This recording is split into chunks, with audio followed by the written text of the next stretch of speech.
Hi guys, so here we go again. This is just a late upload and nag-date kami ni ate nito sa POA sa SM North.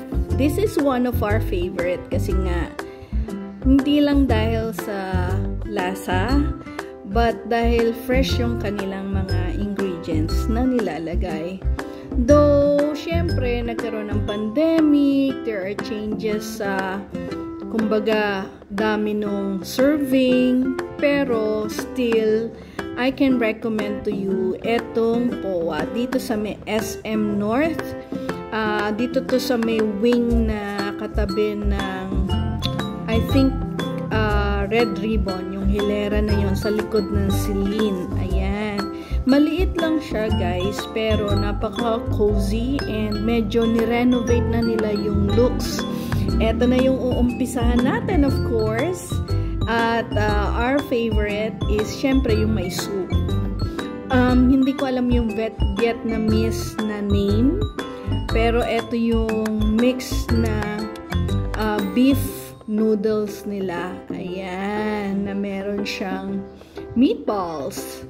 Ayan, tapos meron din tayong eto guys, very recommendable, hot lemonade. Wag na wag nyong imi-miss out yung hot lemonade. Etong pomelo salad nila, there's a little bit change sa kanilang dressing.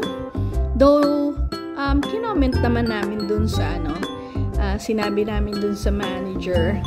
Pero, still recommendable kasi nga fresh siya. And lalo na to guys. Kasi eto, lalagyan mo ng lemon, ilagay mo lahat, pati yung bean sprout at saka yung Thai basil. Napaka-fresh at hindi nagsesebo yung kanyang soup. Mix to ng mga planks, tendon, at saka ng brisket. Tapos yung may meatballs. Yan. Tapos pwede mo siyang lagyan ng hoisin and sriracha. Ayan. Ginugutom ka na ba? Medyo naglalaway ako actually. Parang ang sarap uli kumain. Pero guys, I really recommend at napakasarap nito guys. If you're not a veggie person, I would still recommend. Kasi yung crunchiness, lalo na tong salad guys. So, you can do it at home. And I've been planning na gawin din to sa ating cooking at home, yung recipe nito. Pero syempre, matrabaho kasi pagka salad-salad na ganyan. Ang daming hiwa, do meron tayong tool or equipment to do the shredding and slicing, pagjujulian ng mga gulay-gulay na yan. Pero syempre, date namin ni ate to. So, we just want to enjoy yung time together. Kasi nga, it's been a long time. And ayan, naglagay ako ng konting hoisin sauce. At saka ng konting srirachang medyo pumisweet pa. Lumagpas. Ayan, oh! Siguro may bara yung kaya doon napunta sa gilid. Ayan. And also, maganda lang dito ay talagang malalasahan mo yung food. Ito pa sa isa sa mga trinay namin, yung kanilang mango sticky rice. Ayan.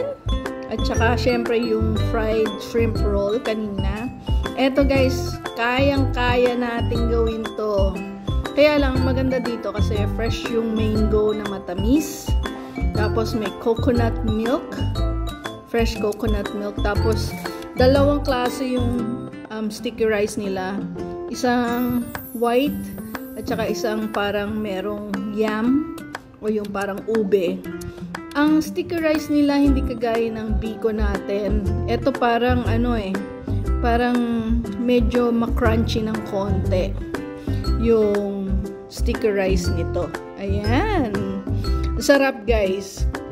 For the experience, i-recommend ko, pero you can do it. Masarap siya, lalo na kung may ice cream. May ice cream kasi siya Isang vanilla at saka isang mango ice cream na kasama.